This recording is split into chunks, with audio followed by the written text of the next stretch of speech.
You ask Tiger to solve. This deals with linear equations with one unknown. The final result is x equals 3/10. Let's solve it step by step. Simplify the expression.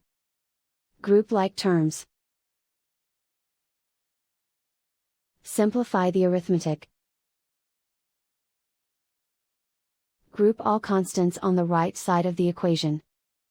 Add 3 to both sides. Simplify the arithmetic.